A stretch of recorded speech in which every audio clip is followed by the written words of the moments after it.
somebody in the Republican committee does one thing you don't like, and then you're just gone?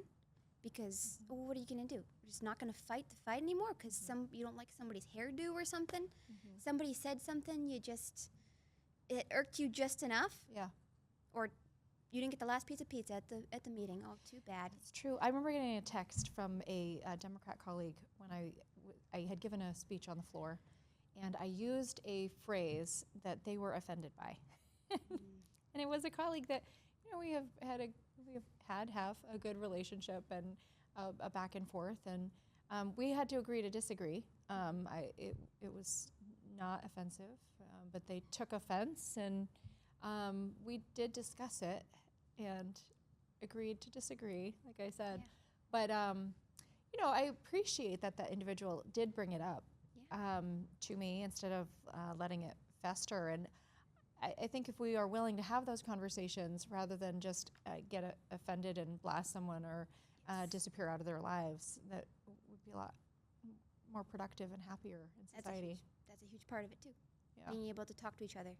Maybe what they're doing is wrong. You don't just, or maybe what you're doing is wrong. You shouldn't be so offended that somebody would ask you. Yeah, and I mean, I think we are so polarized in part because of an unwillingness to talk. And recently on the podcast, we had the ACLU in to talk about some privacy issues, and I've heard from a few folks since then that was it was surprising to them, and they were a little bit like, what's going on? These are not folks that we should be friends with. And I said, we align on this issue. Yes. We're going to work together on this issue. Absolutely. We're going to keep talking about the issues that we don't agree on.